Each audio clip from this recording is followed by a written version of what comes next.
Hey, everybody. Thank you so much for coming back for another episode of What Else Is Going On podcast. I am super excited because I have family on the podcast. And by family, if you know, like that's family. See, we met 2 or 3 years ago on Clubhouse. And when I tell you, it's so funny, we bonded over the Real Housewives of Salt Lake City and Mary and the church and our backgrounds. And I was like, he is preaching. So he is Bishop Brandon. So y'all, please help me welcome back to the podcast. It has been far too long. Bishop Brandon Goode. Hey, Bishop.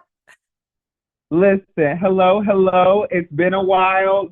I think we're gonna retire the bishop because after today, like I cannot be representing anybody's church because we got to get into things today. So I may have to hang up the bishop title. But how y'all doing? We're gonna get into the thing. So I want to start out by asking just a quick catch up. I know, but how have you been? I know that you have been making literal moves. I just want to say on the podcast publicly, I've said it to you in comments, but I am so proud of the way you just stepped out on faith and decided, this is how I want to live my life. This is how I want to do it. You decided to go to unknown territories, like different places, and just step in. And I want to say this, and I feel like my mom, I went to visit her yesterday, me and my family. My hubby went down to do some work, switch out her floors from carpet to flooring. And I was his assistant because, it's a little business. But anyway, I didn't realize that she had so many plants.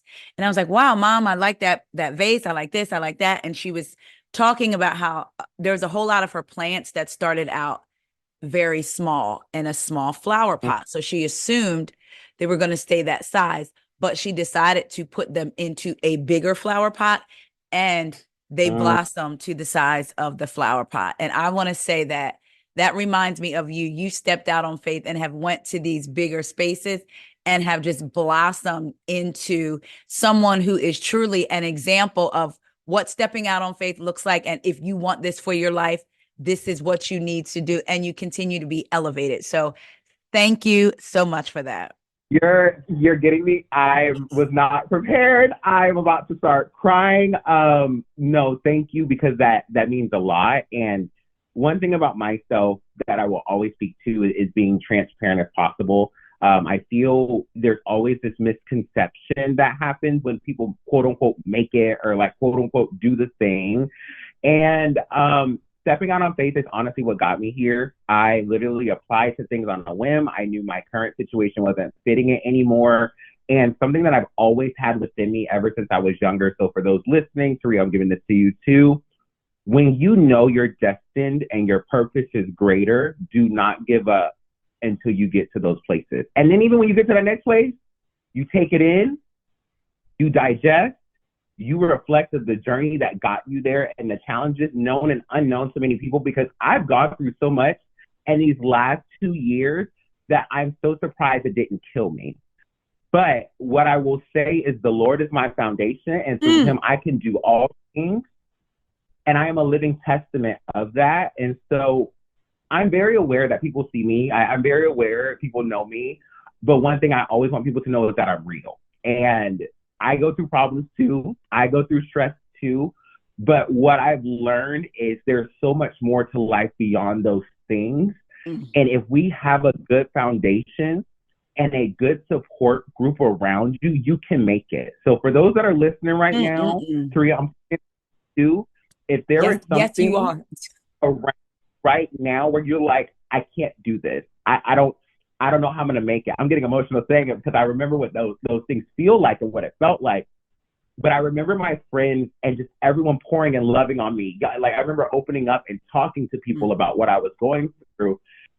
And it took my foundation to get me through, because you will make it. And there's greater on the other side. If I can do it, I am from a small town in Florida. If I can do it, y'all can do it. So just thank you for giving me my flowers. And like I said, I'm gonna pour back into y'all. But yeah, I've literally moved to answer the question how I'm doing. Life is lifing, but you do your best. And I'm in a good space and I keep busy. I get to work on so many fun, crazy, cool projects, and I get to just do what I love, which is take care of people in all the different realms of the things that I have my hands and pots in.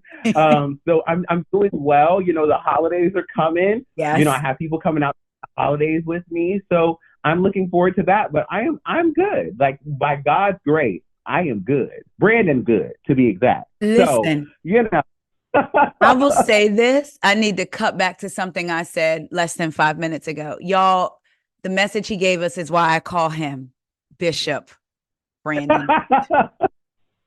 because you Now, you blessed know, I give a my soul. message. Listen, you blessed my soul. And I know you and I have talked before about Yeah. things off mic. And just so I just to see you and see you living and walking in faith, because it's one thing for people to talk about whether it's faith or manifesting or what. It's one thing to see people talking about it. It's another thing to see people living it, even when it doesn't seem like it's going to come to pass, and then it coming to fruition. And I have to go back to especially people who look like me. You just recently did a post. You were invited to come in on something that you weren't even thinking about coming in on as far as work. Because they knew your name, God has put your name in rooms that you were not even in, and then you got Listen, invited into the listen, table. listen. Let me share because I'm gonna give a moment right there. That happened in February of this past year. You know, one thing I believe in is yes, I share blessings, but sometimes you don't have to share everything right away, right? Listen, I Because am learning. the people will love to say what you do and don't do, what you're can and not capable of. So I love to just operate behind the scenes because while, yes, I do know that publicly I'm known, I'm an author, like I go out and do public things. I'm also very private with some of the things that I do as well. But also with some things, NDAs are included. And when you hear the word NDA, you are like, baby, this got to be something official. So, you know, so for that, you know, that opportunity presented itself because I literally trusted in myself and stepped out on faith. And what I will say is there is no such thing as a crazy idea. That was literally me one day brainstorming. And I'm really good with strategy creation. I'm really good with ideating. Y'all, I'm a writer. So like, and it just took me knowing myself and saying, nah, this is a great idea. And me having the courage to ask the questions of who do I pitch this to? Who do I talk to this about? You know, and then one thing led to another. So transparently, Taria, I have been working on this since last year. So this came to me last June or July of 2022. I've been working on that through all of the end of last year, culminating into a meeting this past February where I was invited, flew to this beautiful executive meeting and sitting at a boardroom, the only person who looks like us and knowing I hold the rest just as much as they do, if not better. And I know my stuff. And I'm sitting in this boardroom and I'm having all of these emotions hitting me because you dream of these things happening, right? And then what happens, you're like, I'm here in this moment. So no, I'm not about to fumble this bag. I'm going to show y'all exactly who I am, unapologetically and real, because who I was got me into this door. And I think people who look like us feel we have to change ourselves. Corporate politics and corporate America makes it feel like we do. Well, let me tell you something. Those rooms that don't welcome you as you are not the rooms that you need to be changing yourself to fit in. Because the moment you change yourself, they know they got you and you're going to always compromise a part of yourself to stay in that room. Why do I want to stay in a room that I got to change myself? So I was me. And I'm having this dialogue. Meeting went fantastic, carried over to a dinner meeting. And it was just one of those things where walking away, I walked away so full because it took me stepping out on faith, trusting myself in the Lord because he gave me these talents and these gifts and these words that I be saying. But it took me being myself, this little black gay boy from a small town in Florida who has always had these big dreams to end up in this room. So I know that in this life, anything is possible. I know personally, firsthand. So when I talk to people, I'm not speaking from a place of like, oh, well, cliche, like, oh, it's possible. No, I've lived it. I've seen it. I have had days in my life where I used to have $0 in my bank account. And I'm like, what the hell am I doing for dinner? I have had days when it's been in the negative. And I'm like, Lord, I don't know what I could do. That is not my life now. Mm-hmm. But I thank the Lord where I am now. I thank him from steering me through those storms. But when it came to this opportunity right here, I was like, I got to show them what I'm made of because he has made me who I am. So don't get scared now. I had to buckle in and show up, and it was amazing. Wow. And it was just such a fantastic experience, and I just can't wait to see what comes out of it because like the ball is still rolling, and it was just fantastic. And I got to meet someone in passing that I never thought I would meet in passing. Like the man held the door for me, and I was like starstruck. And the person was like, somebody next to me was like, are you okay? And I was like, no, baby, the air just left my body. But it was just so nice to know that my gifts are what open those doors for me. So I will always let gifts through the leading. So for those listening, if you have a dream, or those who are also watching, if you have a dream, you got a passion project that people are telling you can't do, that are saying things like, oh, you shouldn't pursue that. Those are people who are not meant to be there on that journey with you. If someone is trying to cut you down versus asking you more constructively, because you're going to have people who believe in the idea, but they're going to be your constructive feedback. That's what you need. You're bored. People who are not constructive, who are just wanting to pull you down. Why? Because their insecurity is projected onto you because you're taking the risk that they don't want to take. Again, it's called stepping out on faith, not sitting in your chair. So if you wanted to leave that comfortable space of sitting in your chair, that's your business. If they want to sit in their chair, let them stay in that chair, but you don't need to be attached to them if all they're doing is doing this to your ideas, trying to keep you there because they don't want to see that you can fly when they don't think that they can fly. But the gag is we all can, but some of us are just afraid to, and we tear down the other people who go out there and do it. Listen here. I feel like I could drop the mic, close the computer, and go to sleep and wake up a new day. Like today is a new day.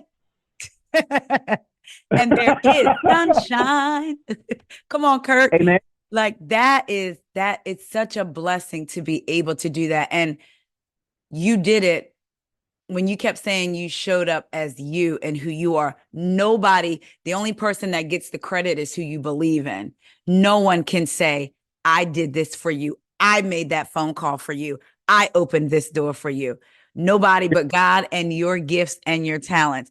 And I feel like, and I know you have too, in what you do, I've run across so many people who's the person that could call the person that could open the door and change it, or the person that they are the person that could make something happen. And you get so close and you're like, and realizing that it's because only one person is going to get glory out of this. No one is going to be able to say they made you or they did this thing. So that is so exciting. Like I said, you are glowing. And well, let's be clear, even through everything you went through, you always glowed. You was always glowing out. You know what I mean? So let's be clear on that, But I am so joy can't be stolen. Joy cannot be stolen. So listen, you gotta halfway. There is, and again, everyone believes in what they believe in. I've been very clear with what I believe in, the Bible, and there is a scripture that talks about weeping may endure for a night, but joy comes in the morning. And when you think about the word joy, I've been very open in saying, I would rather have joy than happiness because happy sometimes depend on what's going on. So you can be going through the middle of a storm and not feel happy. It could be raining and I'm not happy it's raining today. I was supposed to do X, Y, and Z.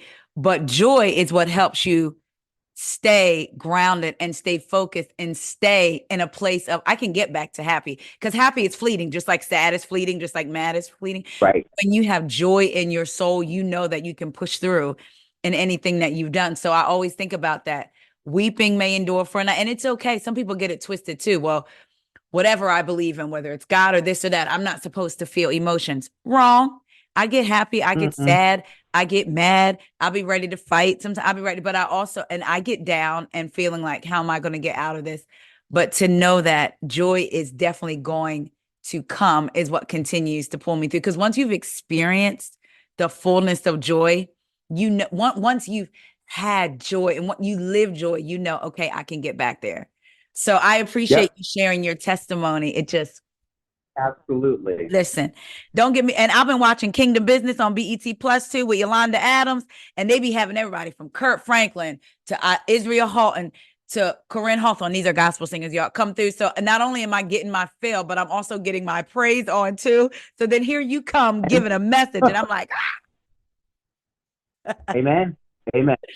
so speaking of message, Mm. what message, if you had to deliver a message for the Real Housewives of Potomac season 8, what they're going on a 2-week hiatus because it is the holidays.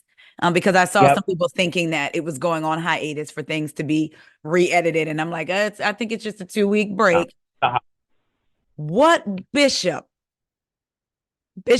should operate in spirit and in truth? What What is the message for the Real Housewives of Potomac? Karen, Giselle, Robin, Mia, Nneka, Wendy, Candace, and barely friend of Sharice. What is the message?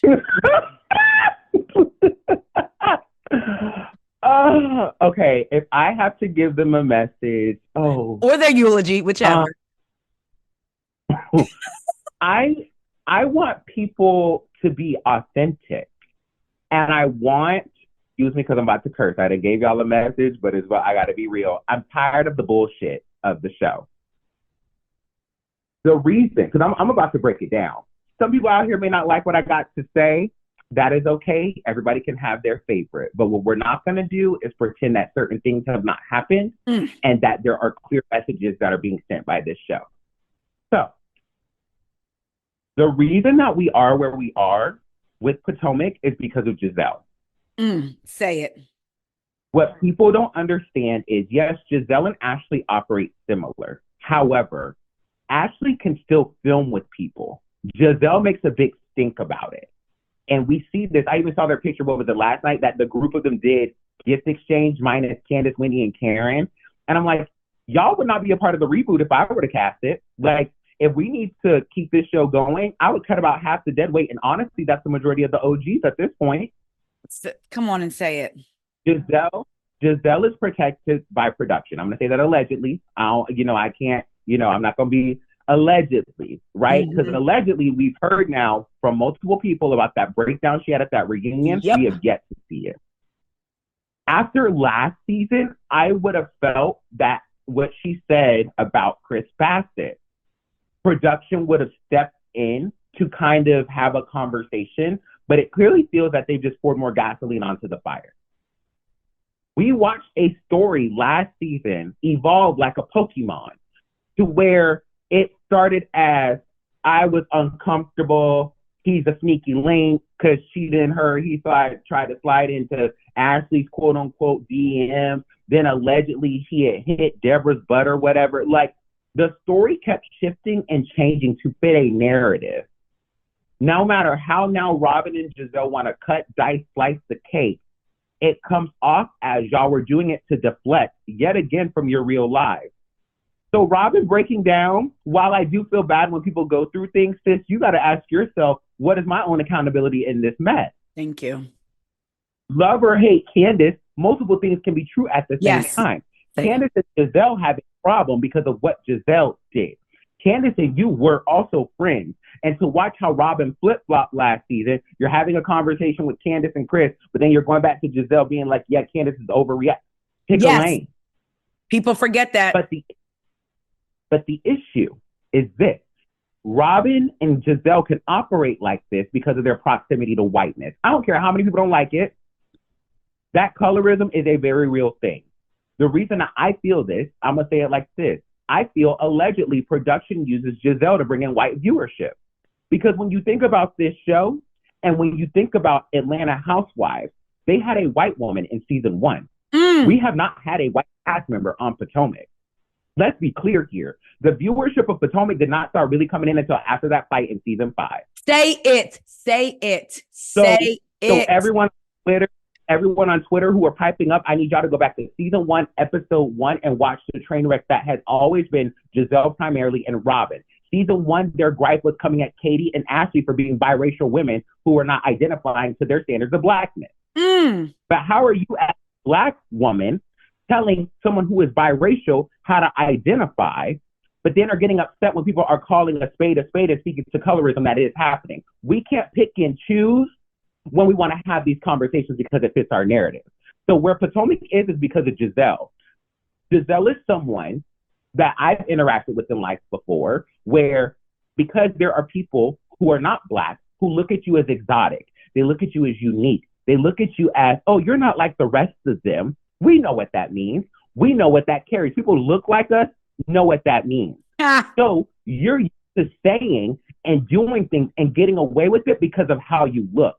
Case in point, last season, the reason why that story kept shifting and changing was because you're so used to people picking up what you say as the truth and the gospel and walking away from it, believing you. But you have people who are smarter enough than the bullshit to keep calling you out on it. So when it comes to this show, we have multiple things that are happening. Production has a hand in it, how they edit stuff. The talent has a hand in it of how they're interacting. Then we have this new girl coming in who was clearly a fan.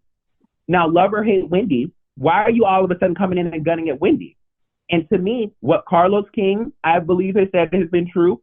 One of my best friends, we talk about these shows all the time. What he said to me, it paints the narrative that you were allegedly trying to use Wendy as I know her, to be introed by her onto this show. Right.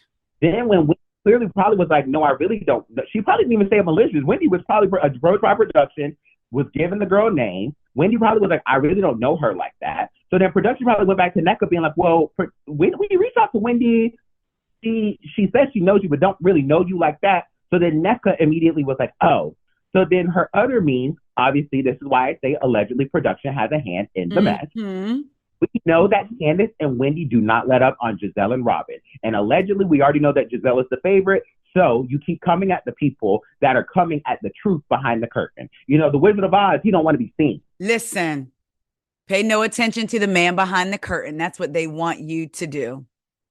So, okay, last season, we quote unquote had a conversation about colorism. So now this season, we're going to bring in another darker skinned woman to be on the bullshit with Ashley and crew and Giselle and crew to show y'all, quote unquote, there is no colorism. Baby, that's not how this works.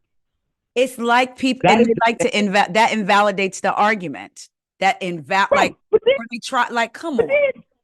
It's the same way that Giselle was like, I have 3 darker skinned girls. Yes, you can have that. But how many people do we see in this world that say, I have a Black friend, I can't be racist? Or I sleep with a Black man, but then get on the internet, because I've seen this, and tell Black women why she got said Black man. How many? I tell people all the time, it don't matter who you sleep with. Slave owners slept with Black women slaves. Okay. So come on, let's be clear. It almost reminds me of Beverly Hills with Sutton and Giselle, when people say Sutton's first season, oh, she can't not have stereotype or bias because she's friends with Garcelle. We know how this works. As black people, we know how to be friends with white people, with in the back of our minds knowing I would never depend on this person to show up for a march to fight for my life. Correct. Whether they post a Black square or not behind the scenes. So Correct. to act as if, and then people invalidating. I saw a tweet that said Giselle was wrong about the things she said about Chris, but Candace saying Giselle uses looking white without talking about the reason that Chris was believed because he was white. No, the reason that Giselle was not believed was because her story kept changing in front of us. So to try to bring in Chris's whiteness is like, now wait a minute. Well, I'll tell you what that is, though. when we watch these shows, because I'm sure there's going to be people watching this in this podcast or listening to it, that's going to be triggered, and that's okay. Mm-hmm. What I have Very found much. fandom shows is I need people to be a bit more comfortable with themselves when watching these shows. Come on now. We don't know these people, but also too, I think there is a percentage of the fandom that sees themselves in these people and take it personal when you call out what it is. But why can't you hold the people that you love accountable? Isn't that how you make them better? So when people call out these things, why is it the mental gymnastics to do a backflip, bend up, sit up, all the way across the line to come up with some reasoning? Again, we live in a world which is called cause and effect. That's okay? what I just tweeted that to. Come on. Cause and effect. Come on. Meaning my response to how someone approaches me, you need to ask why they approach me that way. And then why is it that I have to keep my composure when they came at me disrespectfully? Come on. I said for every action, there is a reaction. For every cause, there is an effect. You then do not become the victim when your reaction and your cause has elicited a response that you deem inappropriate or that you deem unsafe. And to watch Giselle sit in these episodes and call her that thing to try to ice her out. And let me go back and say this. It's interesting how people react to icing out depending upon who it is. And we know that the cast has a history of this. And whether you are a season 5 Monique fan or not, I remember people being upset with Candace saying she tried to get Monique iced out without rewinding at Ashley sipping. See, I've been yelling this for years. When before Candace arrived, or maybe she was, I think before she arrived, Monique said Candace needs to be on ice and be by herself. So now it's like, now you're confused about the icing out. Or why do you think they're trying to ice out? Because that has been the entire cast MO since the beginning. And again, the season Nicki Minaj was a guest host. Karen said to Candace, I am concerned for you. Basically, if you don't have friends, i.e. no one to film with you. And it was so interesting to me that Giselle literally said out of her mouth, no, Candace does not start it, but I believe her reactions are too much. So we are not going to hold the people that are coming at someone accountable, but we're going to hold the person who's reacting to someone accountable. You don't get to throw a pebble at someone and then get mad when they turn around and throw a rock or a boulder back at you. You have to leave folks alone. Now, remember Giselle and Monique had that sit down when she was trying to say how Monique came for her with bringing Kendall on the show. And then she said something in response of like, yeah, if you're going to come for me, you need to be prepared because what I come back with. Essentially, she was like, I'm a ninja in the bushes. Like, what did she say? She said, and like, I never miss. Like, and I don't miss. Yeah, something to. So it's like, again, like you said, it's about who it is, right? Oh, dear, it can't be Giselle. Oh, my God. Why are y'all being mean to Giselle? Like, she has her daughters. Y'all can give me a break on Twitter. Like, it's getting tired. Yeah, it's so tired. Really tired. So tired. Because if you're a fan of these shows, like I will be clear with y'all. I go into these seasons very open to changing my opinion. And I want to encourage people to do the same. Be open to changing your opinion. No one is always right. No one is always wrong. 100. We live in a world with and multiple things can be true at the same time. And to your point, if you go back to season 1 of this show, remember season 1 was packaged not as a Housewives show. Yes. Because originally they were trying to do the Jack and Jill bit. Jack and Jill as an organization shut that down. And based off of, and let's talk about Jack and Jill. Let's be clear. Jack and Jill had a certain look to it. Maybe not every, of course, we know that there is nuances that too, but Jack and Jill as a whole, they look like who, Brandon? All the ladies that were cast on season 1 minus Charisse. Okay. So what I will say is this. I know some people in Jack and Jill who look like a little darker like me. So I think it's going to depend on the chapter, but as a whole, I know that organization did not want that show to fly. Yes. And they brought.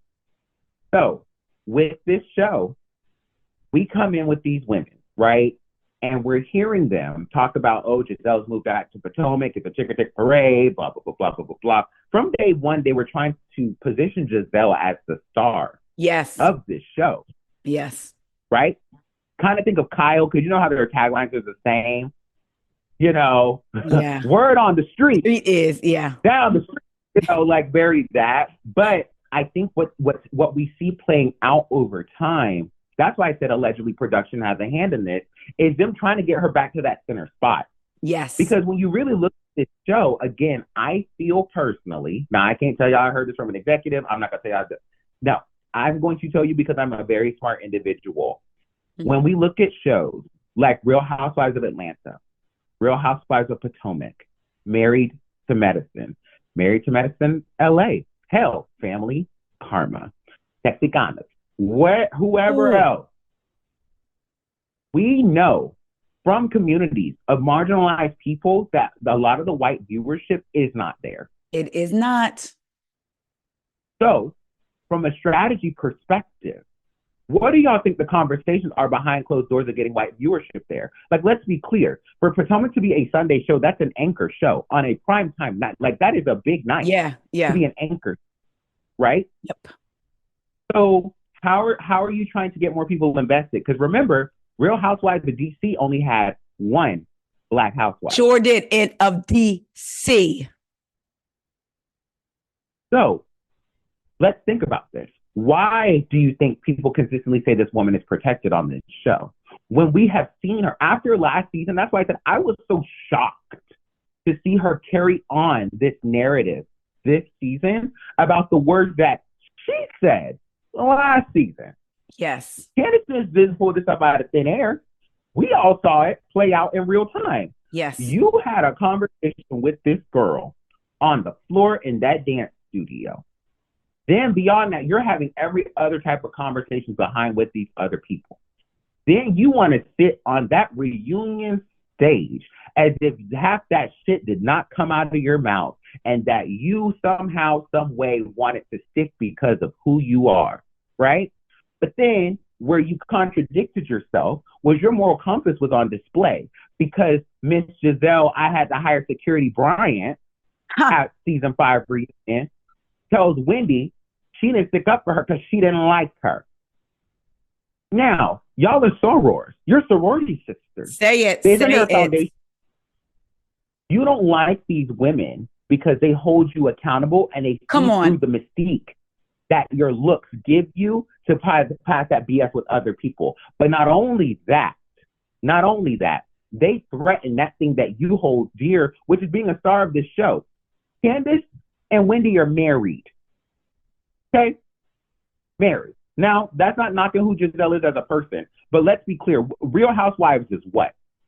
Married, divorcing, dating, engaged. This is the first time we've seen Giselle go on. Like, we saw her go on a couple dates in the earlier seasons. We know she got back with Jamal, but like, her love life has been done on this show.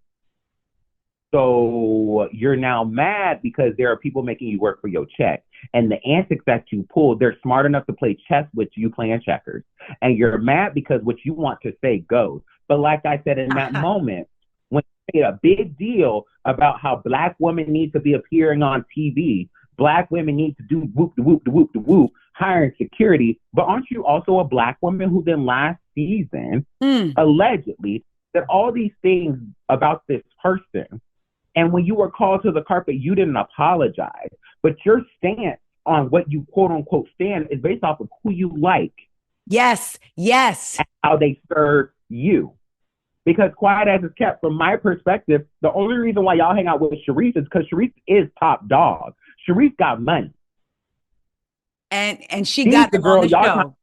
At high school who may not have that many friends, but y'all know how to put on the dog and pony show to be her friends and hang out because you want to benefit from her, right? But with Candace and Wendy, you don't deem them on that level enough to where they're now beneath you from your eyes.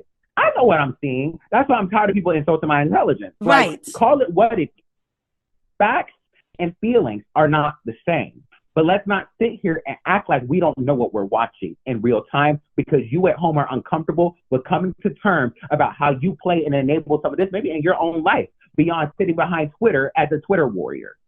Come on, let me tell you, when I talked to Rachel Lindsay, if you listen to that podcast, she said she was the moderator for Potomac. The Potomac panel was packed. And when she looked out over the audience, it was packed with majority of folks who did not look like you or I. Now, let's be clear. Correct. Correct. I have said this before, and the faithful who listen probably already know what I'm going to say, but I'm going to say it again. Rachel Lindsay says, I am the moderator looking out over the audience, and I'm seeing people that don't look like us. Brandon, you know, the white audience viewership built after season 5.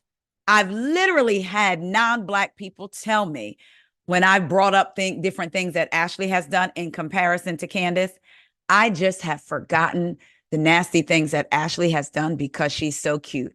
Wait.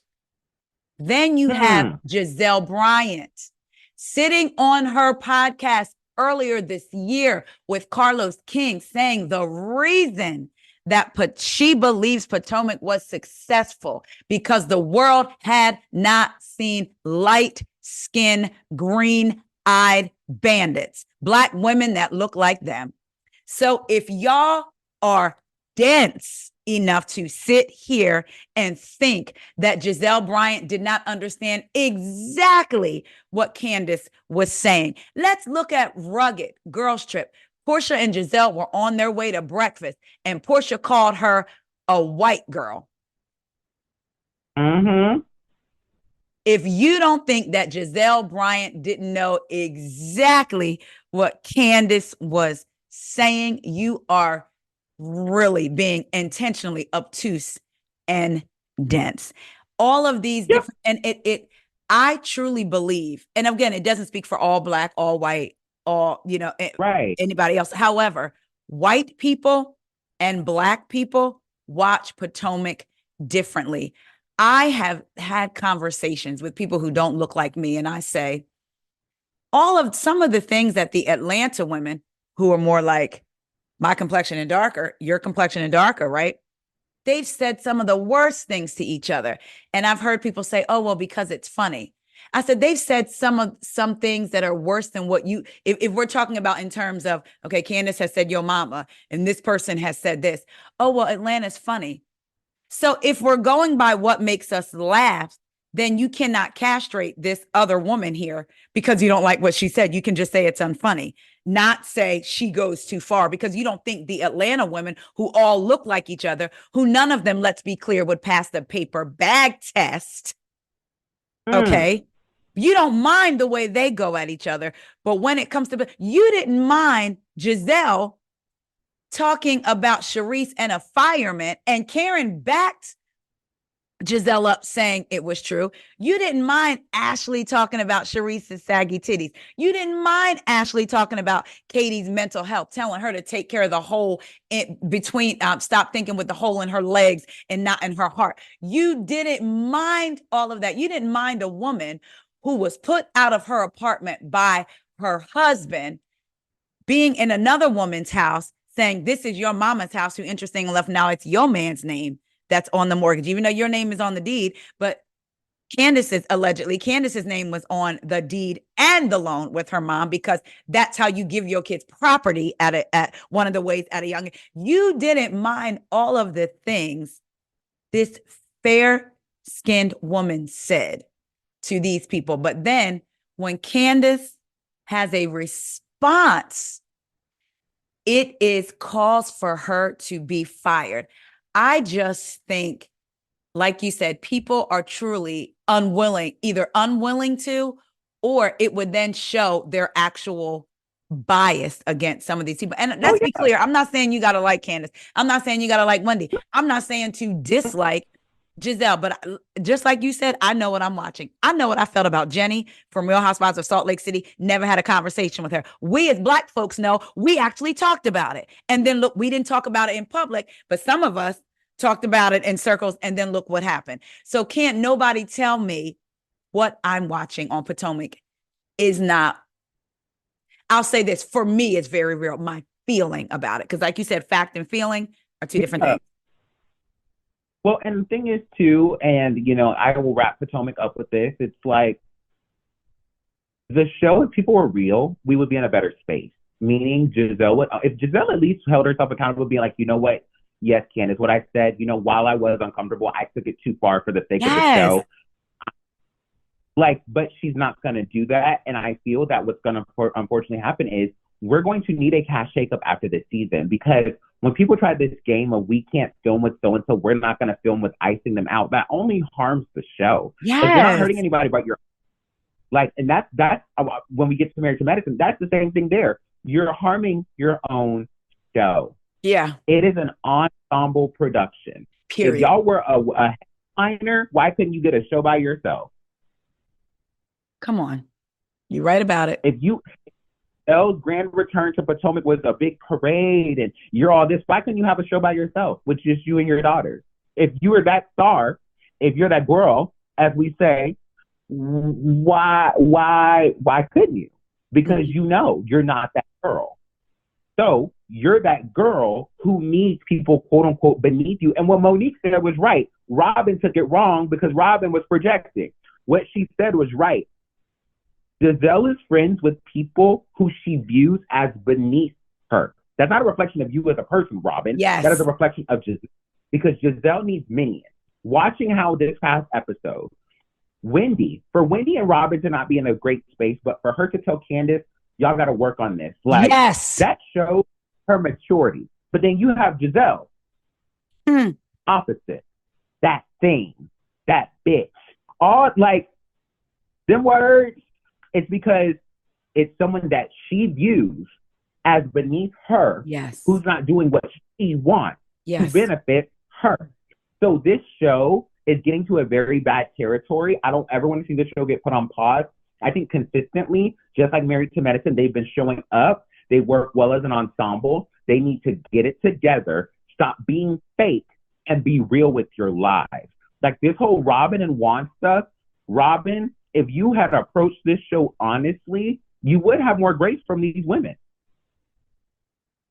And even... But from my perspective, the issue with Robin and Juan is this. Come on. I feel that there was a point in time that their love was healthy. Yes. Right? I feel they trauma bonded through a lot of the stuff that they went through. Mm-hmm.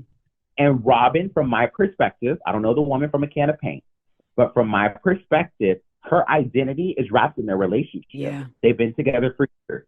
They have kids. That's okay. Mm-hmm. But when you're being treated less than how you should be able to speak to that. And I think the reason why we see Robin having a breakdown is because she knows what these women are saying is true. Yes. And instead of out of her mouth, her saying, I don't care that he's doing these things because I love him and I want to be with him regardless, because she knows how that's going to make her feel, you're breaking down. And because you can't get that validation from these women outside of Giselle and maybe Ashley, you're going to run and call Juan, hopefully, that he's going to pour back into you because you're helping him carry a narrative so that y'all are still together. Come on. Girl, you have to. Robin was my favorite when Potomac started. Hand on the Bible. I loved Robin earlier seasons. But my concern with Robin on this show is, one, her relationship with Juan. Not saying that they can't have tumultuous relationships. People gonna go up and down. That is their relationship, right? But from what we see on this show, one, you don't show enough, and Juan doesn't show up enough at the reunion to be asked questions about anything. Come on. And then two, you allow yourself to align with Giselle and always co-sign it. Now, I'm not saying that you have to disagree with your friend, but you can have a different perspective. And I think Robin would be so much more interesting without Giselle. Like, so do I. Even if they have more conflict, Robin would flourish. I see Robin as someone because she's very relatable. Like when they had to downsize, I found that to be very relatable. Yes. Not necessarily like, oh, poor them, but those are real things that happen to people. That Yes. puts the real in Real Housewives. So I was like, you know what? I'm glad they're showing this. But then we come back to a point where it's like now we want to put up a facade because we want to ice these girls out of our show because this is our show, and you ain't doing nothing but harming yourself. So, prayers to her and Juan that they figure it out. I just think that Potomac is now in an interesting spot where there's going to have to be some cast changes. And for production and casting, stop casting fans. Like, we're tired. We're tired. We're tired. We're tired. We say that. Stop casting fans. We are tired. And I would have respected Robin if she would have came back this season and been like, you know what? I get why y'all want to hold me to the fire. Candace, I don't like what you said about me. But I get why you may have thought X, Y, and Z.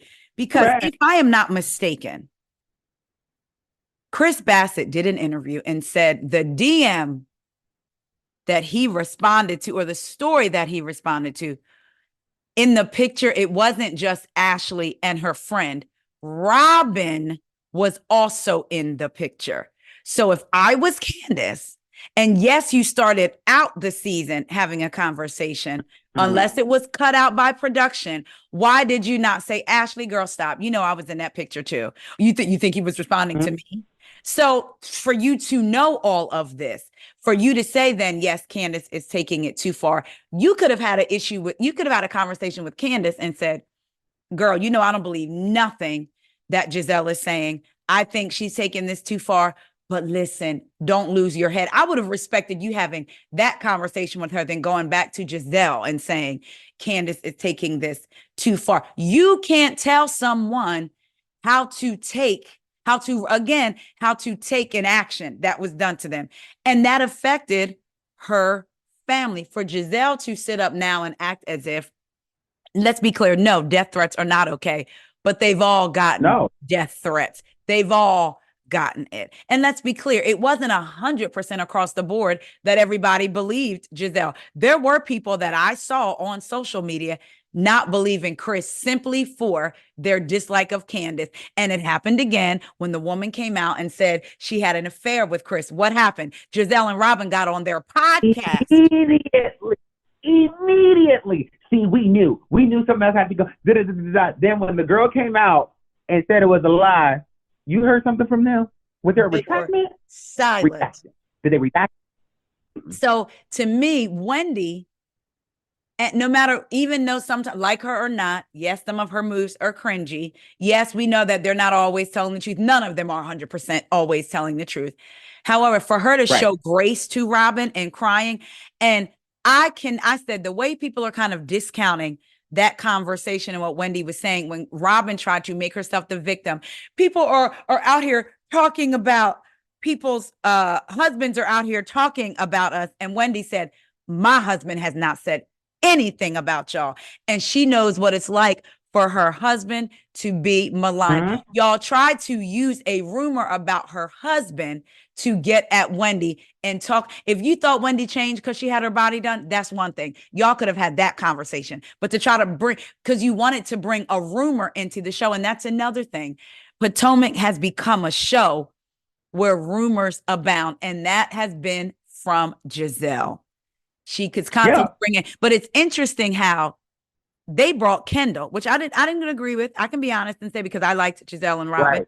They brought an actual person to the show. What Giselle brings are things she's heard and rumors. And there was a producer years ago that was on a Bravo podcast. We talked about that. Yep. Yeah. And said that Giselle gets it wrong. Giselle is not right in her retelling of stories. We've heard Ashley say Giselle puts sauce on a story, i.e. lying. And we're okay with this. Again, I've said it before and I'll say it again. I'll take a delusional housewife. There are certain housewives that are delusional. What I cannot take and don't want to watch is a straight up liar, which then I have to turn around and look at Karen. Do I think Karen is funny? Absolutely. Do I think Karen lies? Yes. Do I think, and it's not okay to lie either, let's be clear, but lying to destroy someone else's family. Mia was involved in that conversation about Eddie, said that Eddie couldn't look her in her eye when she walked in. And now you're in the car folding up a triangle. Because let's be clear, we saw you trying to fold.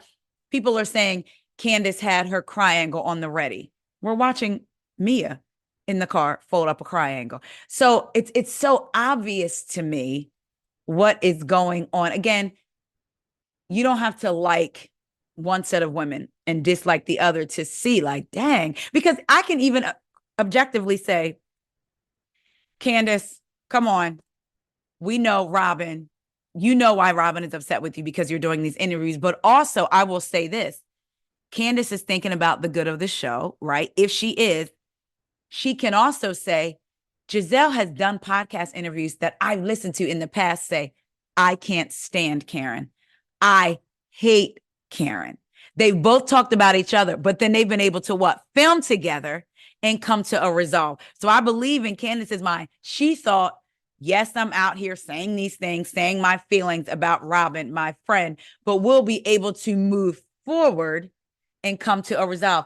But Yep. Candace, they don't think that way about you. So guess what? That's not going to happen. So I get why people are saying, Candace, why are you acting shocked that Robin's not moving forward? But I also get her sentiment like, oh, dag, well, they all did it with each other. Ashley Right. was so reckless. They told her, go have a baby and calm down. And they've all been able to move forward. They told her that in her seasons. So I get why she felt that. I am at a space where the only reason I watched Potomac was because you and I were recording. That's how I'm feeling about Potomac. Yeah, it's just gotten too dark. I think we've lost the plot. I feel, again, that's why I said I think production's hand is also allegedly in it.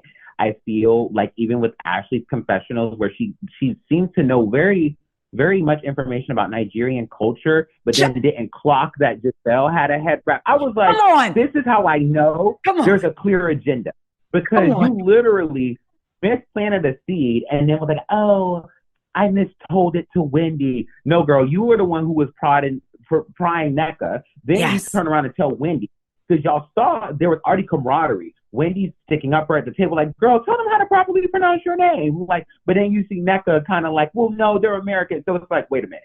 Then it's like, you see then when Ashley clearly pulls you to the side. Wendy is pouring into Ashley, girl, what you're doing for your sons are amazing. Like, you're pushing through. That's why I'm like, you can't trust none of these heifers on Potomac. Like, then to see her in her interview being like, well, girl, if you just wanted to be the only Niger girl, just say that. No, y'all are now trying to create a narrative about Wendy that she's not welcoming to other people within her own culture. Come on. Do y'all think we're not smart watching this? Like, right. Who is right? I feel like I'm watching like the Muppet Show where like someone has like the cue cards and it's like, y'all need to say this because this is going to stick. And it's like, baby, Gonzo with the trumpet, it ain't coming out. It ain't going nowhere. What are you doing? Like, come on. I can't trust your assessment because you're not objective. If it was somebody who was objective to this situation and say, you know, man, I love Wendy, but I am kind of wondering that's something different than you trying to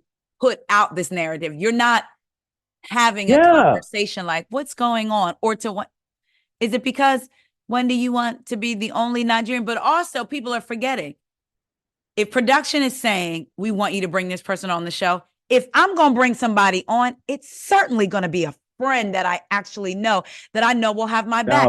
Just like Robin and Candace. I mean, Robin and Giselle. People keep saying that, well, Wendy only brought Kiara on to have her back.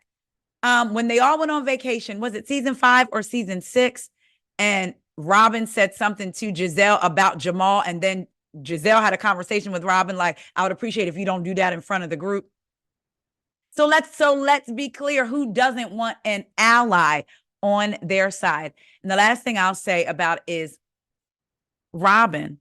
What makes me look at her like is for your defense to be, why would I talk about my situation with Juan because we weren't filming? Why then would you show your cast members a picture of the back of a woman who was allegedly Karen in Vegas with another man when it happened when y'all weren't filming? One better. I'm going to do you one better. You ready? I hate to go there, but let's go. What happened to Robin and Juan was horrible financially, but how relevant was their friend doing that to them in retrospect of the show. Like, remember when she got on the show and said, our friend stole all our money, he then committed Yes. suicide, like that whole thing, which was sad to hear, and that's a big ordeal, but that wasn't happening while filming was happening. Mm. So we're picking and choosing What we're going, what we're talking. That's what I'm saying. These tapes don't lie. right. And the reason that I use that example, audience, is because no, I'm not making fun of their situation. Mm-hmm. What I'm saying is that was something that was clearly detrimental to Robin Yes. and Juan. But had no problem bringing it to the show, to the point we had a psychic and a whole other season for them to rehash it. Yeah. Remember, the psychic was like, I don't, I'm just saying this, and Robin being like, I believe him because there's no way that he knew this information. Girl, you said it in season 1. Where y'all were at Ashley's house. Yes. Remember when they were sitting and talking? And they were, Ashley was still very dismissive even after Robin shared all that. So, and I'll say, and I'm not an armchair psychologist, I'm not a psychiatrist. I always felt like, because I want to get I know I said it was the last name, but I want to get your opinion on this. Yeah.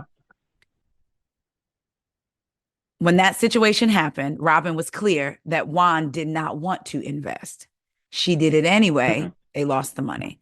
I always felt like maybe Juan held some resentment, especially after everything they went through. Now, here we are. Juan has lost another bag.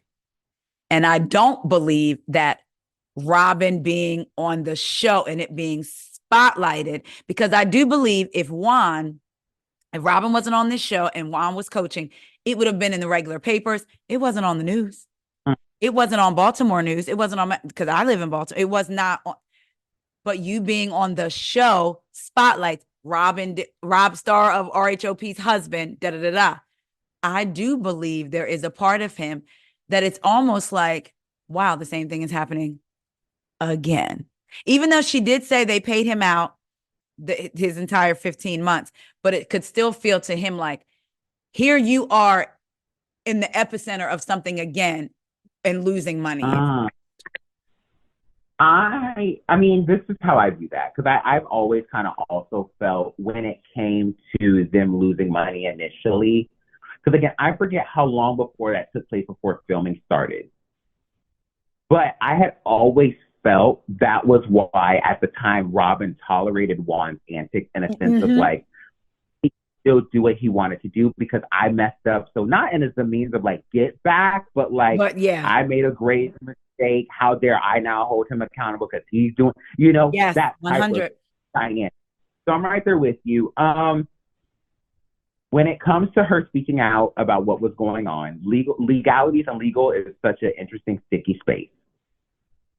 And knowing how people watch these shows for a lot of evidence, case in point, Teresa and Joe. Yes. Allegedly, all the other people that we've been seeing, how the feds show up, and things like that. Do we not think that people do watch these shows? But also even more beyond that, this ecosystem, yes, sports has a great ecosystem as well. You got ESPN, you got ABC. Yes. The ecosystem that is Bravo, news travels so fast between Clubhouse, Twitter, X now, X, let me call it X or whatever, Instagram, podcasts, blogs, Instagram Live. That so that reunion was already heightened.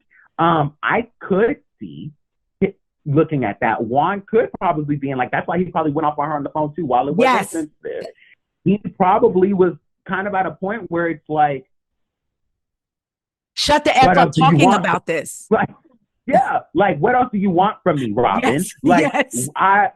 And I think because Robin, from my perspective, wants this to work so bad. She is putting herself through things that she may or may not need to, but that's her business to figure out in her relationship. From the outside looking in, I'm like, multiple things can be true at the same time. If that is what truly caused that breakdown, that's unfortunate.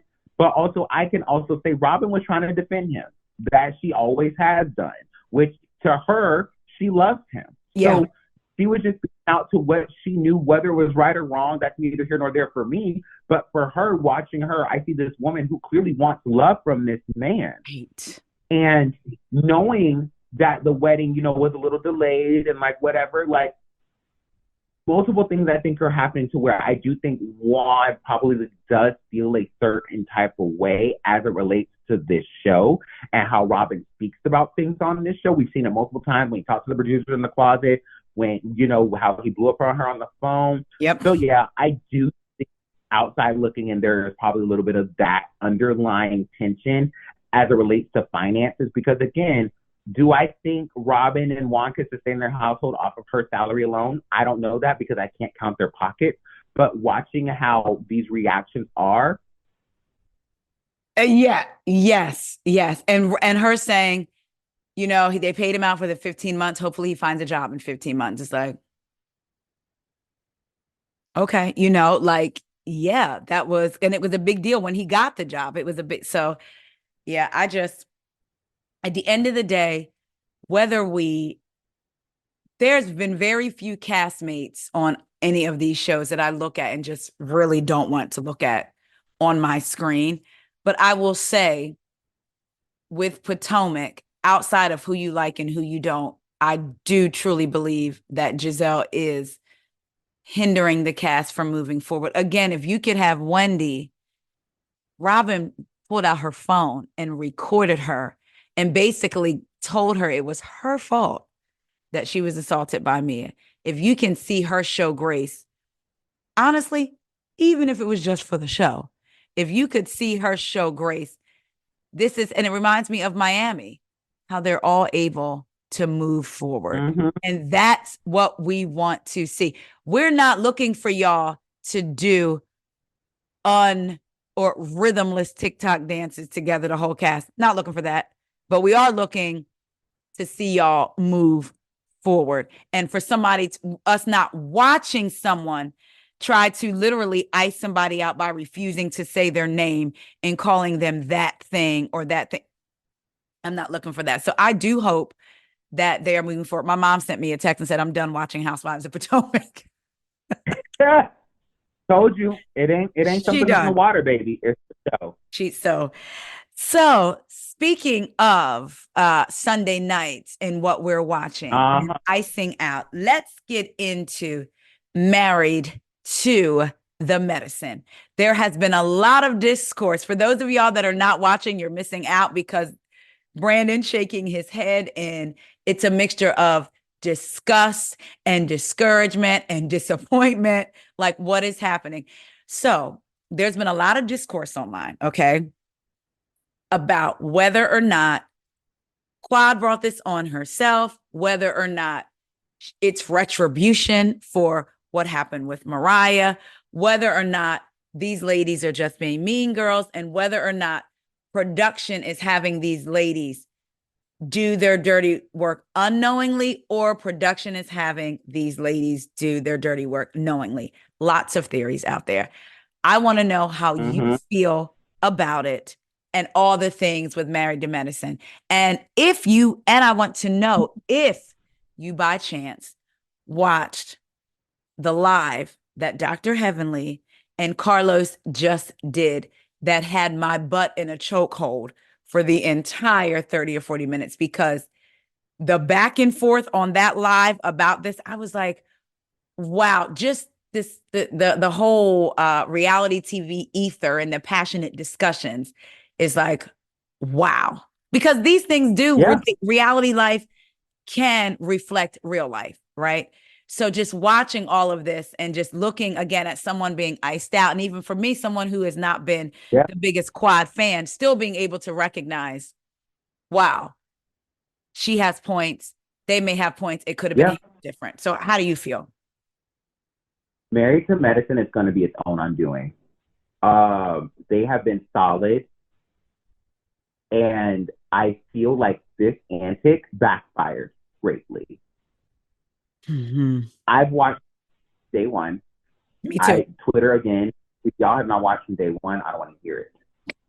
When it comes to this show, there was always a hierarchy between the MRSMDs and the MDs. They made that very clear.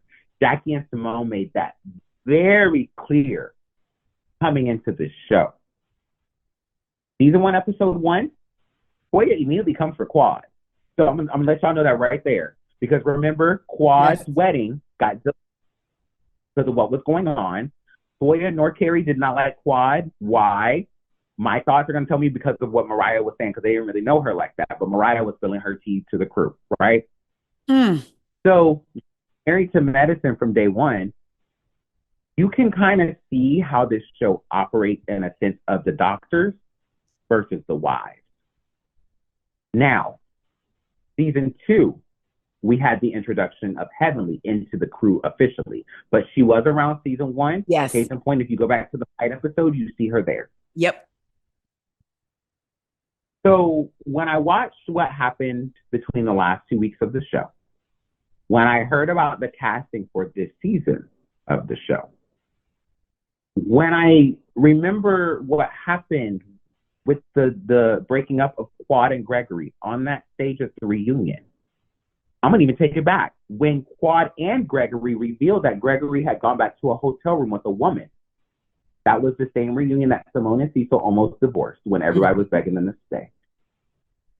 The devil didn't win. My immediate thought was, why the hell does Quad want to be around these women? Because to me, as a viewer, my favorites initially were Mariah and Quad. I thought they were such a great dynamic duo. I do. And some of my friends sometimes call me Jackie because I can be selective of what I say because I don't always have to throw shade. Like there are certain times I don't need to say something. Like, right. But when I watched this show over time, what it felt like to me, there was always a mission to get Quad out. Case in point, Toya wanted her to be on the couples trip that one season. And Simone going to bat for Quad, being like, Toya, what do you mean? Well, she's single now, and there's a lot within this show when it comes to they feel worth comes from being married. Yes. And yes. Yes, the show is called Married to Medicine, but outside of that, I'm talking about the worth of the wife. Yeah. Or the woman attached to the doctor.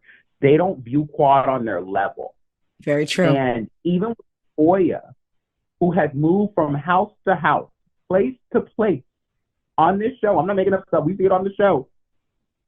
For her to fix her mouth against another woman, I was like, girl, you need to stop. Yeah, and because y'all can have blood, but let us not pretend that what you're not doing in front of our eyes. And I remember when the cast called out Toya and Eugene, and they were piping up at them at that reunion, and Simone was like, it's public record of what it says about the house.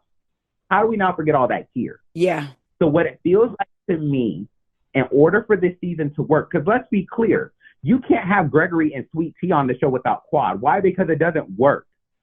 What would be Greg's intro back to the show if the show was called Married to Medicine?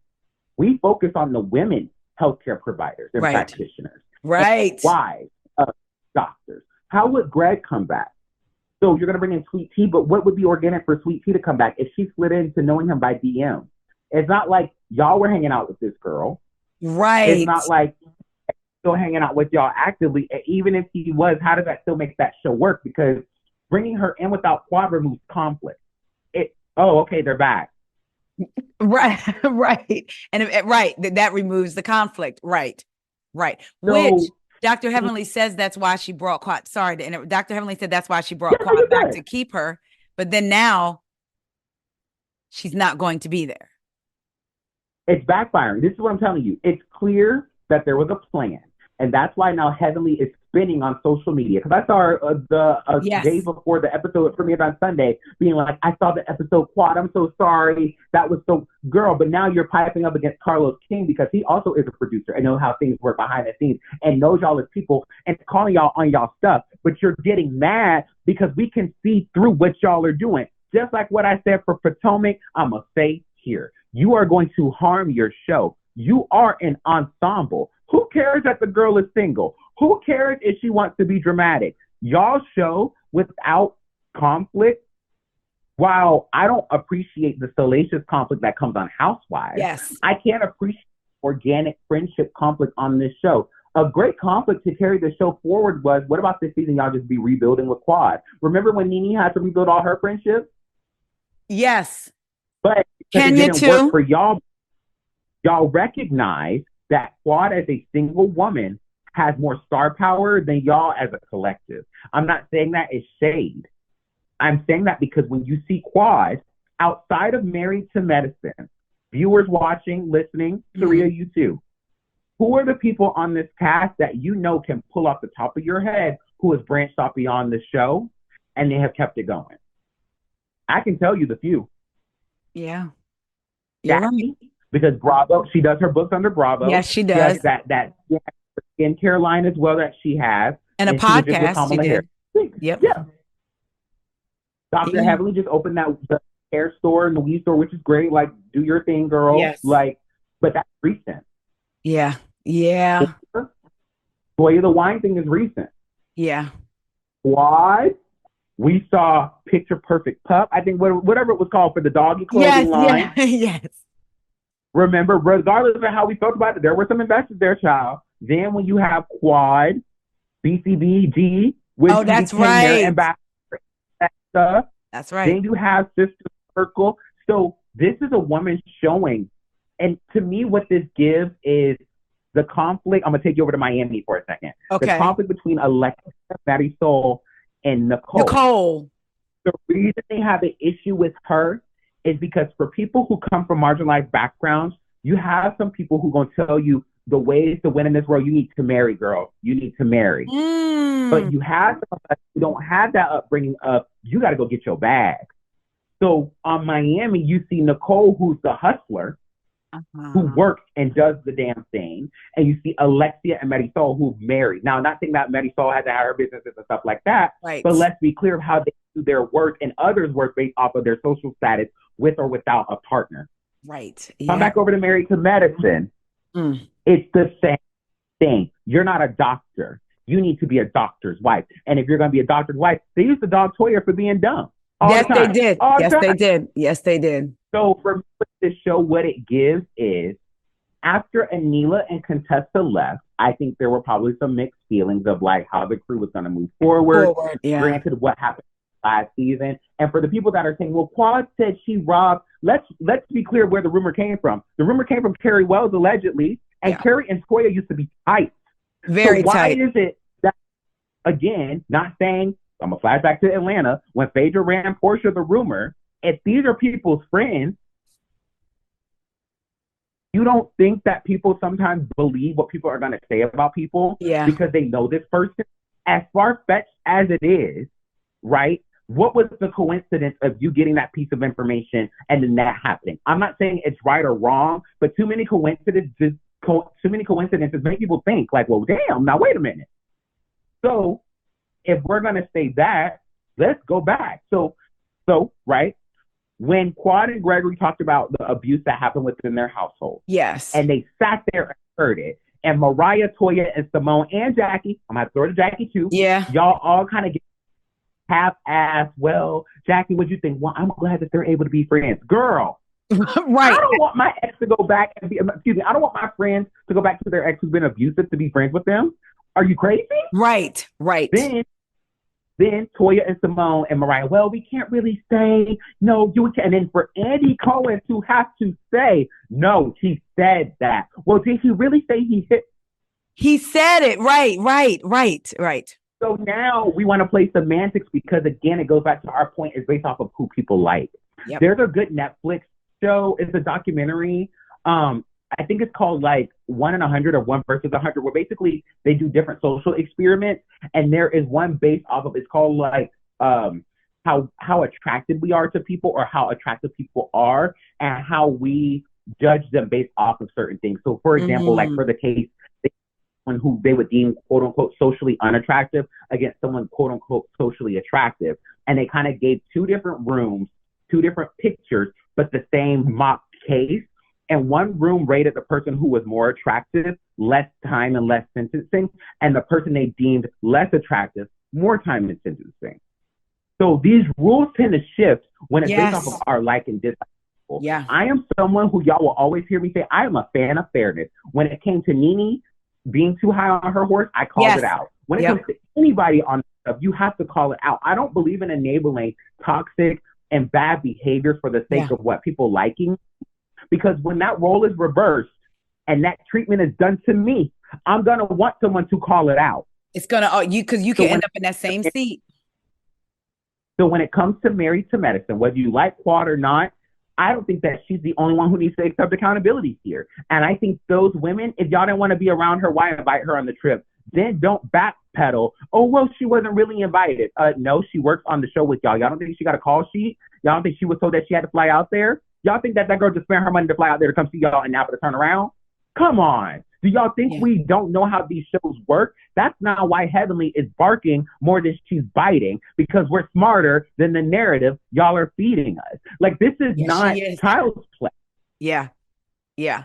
And just Let, like you let, said, let's be, they all need to accept accountability. Quad for her part, because what I'm tired of is them saying you hurt us. She's saying I was hurt too. At some point, somebody has to lay down the sword and say, you know what? I apologize for my, because accountability, if me and you have both done stuff to each other, accountability yeah, doesn't look like, well, Brandon, you've done stuff to me. Accountability looks like, Brandon, I'm really sorry for the things that I've done to hurt you, knowing that you may not get that apology back. And then you can walk away. right. I loved Quad and Mariah together. I will say I leaned more towards Mariah, but I still I love the duo together. I did They need like to come back. Toya. Yeah, that's what and I first I don't know what it was. I did have an affinity to Toya. Now, in the beginning I did not, when she ran her mouth, when she was running her mouth about Mariah's daughter, which is how the Yeah, fight. And also I do have to say, when you go back to season 1, it was very much like Toya not going to the wedding, because she felt like, even after she had got into that fight, she felt like Quad was beneath or ghetto because of all of that stuff. So I will say that that's originally where her dislike of Quad came, based on what someone had to be telling them, like you said, behind the scenes. To me, it's what I like knowing, okay, this is what we see on the show, but this is what's happening behind the scenes, because I like basing my opinions on fact, right? When you know it all. However, I'm not liking what I'm seeing in terms of Heavenly and Carlos, in terms of Carlos and Quad. And I'll even go a step further out of Married to Medicine for a second. Carlos now has his reality shows, Bell Collective and Love and Marriage Huntsville. And he takes one person from each franchise, one person from Love and Marriage Huntsville, one person from Bell Collective. And he has them on his YouTube to connect with each other. And I'm finding that the connection is from each of them talking about the other cast members. So, like, if I'm on Bell Collective and you're on Love and Marriage and Brandon is on Love and Marriage Huntsville, and he brings me and Brandon on to connect, I'm now defending Brandon by talking about his castmates. He's defending me, Ultari, I love you, talking about my castmates. And then the following week, 2 more people from our respective cast are coming on, responding to what we've said, instead of getting to know us and watching us vibe. So that's what I'm finding is what's going on. Even though Carlos is trying to hold Heavenly's feet to the fire, I've had my issues with Dr. Heavenly. Like, I can never definitively say I like her. What I'll say is, oh, she's entertaining. But for the life of me, to watch you talk about how much you love Quad, how much you've been a friend to Quad, and then say you talking about her sleeping with Common was a joke. I would never joke about my friends sleeping with someone. no, The things she said about Quad. So even though some of her points were valid, and I have to go back to this, it was on a popular TV show that we all used to watch in the 90s. I'll just say that. And for those of you who watch, you'll be able to pick up on it. But this person used an example and said, what's your favorite food? Oh, it's a steak, baked potato, whatever else fixed perfectly. If I brought it to you on a silver platter, it would be delicious. You would love it. If I brought that same meal to you, cooked exactly the same, on a trash can lid, you would be disgusted because of the presentation. And whether Quad has to take accountability or not, the presentation of it is what's off-putting and makes it seem like, okay, wait a minute. No one's taking accountability at this point. Yeah, it's not what you say, it's how you say it. And it's like you're telling this girl we need to hold you accountable, which is fine. Like I definitely think there needs to be accountability.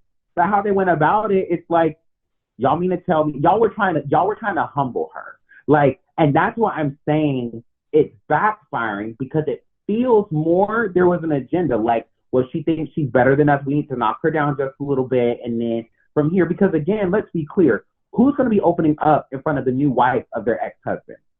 And crying and all of that stuff and saying how exactly. But also, too, this is what invalidates Toya's argument. You're hanging out with Anila as if nothing happened, girl. And you said, Anila, how dare she? How could she? Y'all all over the ground. So how is it that her and Quad both took polygraph tests, but you're only now hanging out with Anila because she ain't on the show no more? Like, let's get into it. I need that to be addressed. I need you to come out. I would rather you come out and say, Anila and I had a heart-to-heart and she apologized and Quad has not. I could even do that, but you're saying nothing and posting up pictures with her. Y'all went on vacation together recently. Correct. Because these people, I'm gonna speak from this lane. I think Toya gets threatened by people that she feels can show her up on that show. Anila's life is what Toya wants, from my perspective. Okay. Like, they built that house, they moved in, they still in that house, they doing fine for what it seemed like. How you tell the world you build a dream house and then move out of your dream house because there was quote unquote spirits in it? But weren't y'all also writing scriptures? Didn't y'all write scriptures on y'all boards and stuff? I remember there was a few. So let's stop trying to fix narratives to appear one way. I'm a very real person, and if you want to be relatable, show people your struggles and talk about the real. But don't give us some half-baked something to appear a certain way. And I think for me, Toya has always had that MO. Contessa was brought on by way of Toya. Immediately they had bad blood. Yes. Anila was brought on by Toya. Immediately had bad Heavenly blood. too, right? Because Heavenly, if I'm not mistaken, wasn't Heavenly too? Because yeah. They used to, Heavenly and Damon and Toya and Eugene used to be really good friends as couples. And then all of a sudden, it's like, which then makes me again. This show, it's these reality shows, and I understand that this is a source of income. Definitely go for it. But like, when I'm hearing Heavenly say, oh, well, we were told what Quad negotiated, why were y'all told that in the first place? Exactly. Because Quad has kept her agent and her attorney's responsibility is her, not y'all. Yes. They get paid off of the cut. So you don't think that they're going to try to go for the highest too so they get their percentage? And let's be clear. Again, the way you say things. You watched Heavenly with Carlos King? Did you watch that one? I had to watch bits and pieces because, girl, it was too much. That's what I'm saying. It was like I said they get ready to box because the way they were coming at each other. And I let's be clear. And this is how we all are. Heavenly says last week, Quad is hanging out with the Atlanta housewife girls going. I'm not sure what she said, going to this country, that country to get an African man. So then Quad sit down with Carlos. She goes and gets her passport. Who amongst us? I would probably, come on. If Heavenly says, where's, like when she talked about Dr. Alicia not being brilliant like the rest of them. To me, if we're talking about, well, I'm going to call you out on what you said. You said, whether you call it deflection or not, y'all all do the same thing. And I will say, I agreed with Carlos. One thing he said to Heavenly, you want me to hold Quad accountable for behind the scenes things that the audience hasn't seen and that we don't know about. So for instance, Heavenly saying, Quad said, I'm only here for my check. F y'all bees. Like before, like then the cameras roll and you want to be friends. I get that. Quad saying, well, I didn't say F y'all. Okay. So then, okay, she said that, but it's like, discuss, make production work and have to figure out how they either gonna cut it out or how they gonna leave it in. Quad, I'm Yeah. upset with you because of X, Y, and Z. Because it's not fair to the audience. But my thing is too, though, Taria. Let me be clear. If I know I got to go to work on Monday, Come on. everybody at working my friends. Come I on. don't go to work to make. And if I'm contractually obligated to be here, to be honest, I'm not mad. She said, "You damn right, I'm showing up for my check." Because again, y'all got me effed up by when my ex-husband and his new wife on this show, and y'all are acting like, oh, y'all are such quote unquote fast friends because she wants to give this man a baby. When I clearly told y'all what we went through, and then newsflash, news alert. He also told y'all that Greg is also controlling in that same scene, but y'all want to deflect from it because it doesn't fit y'all narrative about Quad anymore, right? So, it's not what you say, it's how you say it. If y'all genuinely felt this way about Quad, it should have just been Toya, Simone, and Jackie and Quad in a private conversation away from the rest of the women and them to talk through their. That's not how y'all went about it. Y'all sat at the quote unquote core four. How y'all feeling that from Screen 6? Cool it now. Cool it.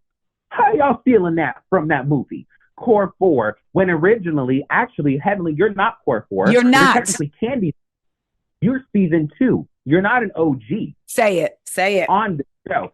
Why I said a lot of this is wrapped up in ego, and a lot of it is wrapped in up what they think and how they view each other. It's not called sister circle, it's projection circle. And they all projecting their insecurities on each other because sure is enough. Once Quad is out the door, Heavenly's about to follow suit. Y'all don't think they're going to get rid of Heavenly? Y'all just had an intervention with this girl last year. That's why I'm saying what I'm watching don't make sense.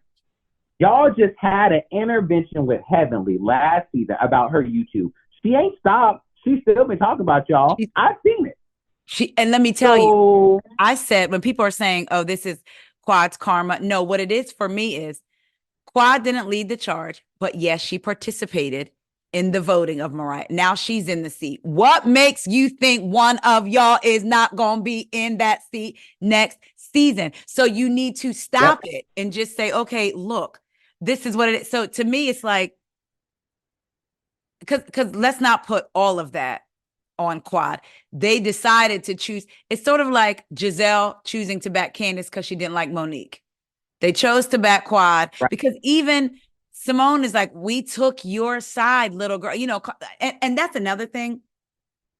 This show to me, the Heavenly continuing to call Sweet Tea little girl, you know, and all that stuff is like, they're taking us through. They're taking us through, Bishop. And speaking of taking us through, thank you for you have taken us. You gave us a word about our future. I might hang up that Bishop because I just don't like what I'm seeing. And the girls need to get it together. Married to Medicine and Potomac are such titans for that network. And the cast needs to get out of their own way. It is the cast and some of production. They need to get out of their own way. And I just hope that they can see past that and know what's good, not only for the show, but for themselves. Like, I hope all of y'all are negotiating. I understand y'all are friends, but everybody brings something different to the show. That is valid. I hope that y'all are being authentic and real. We watch y'all for that. A lot of us that look like us don't have opportunities to be on these shows. So we look to y'all because we want proper representation.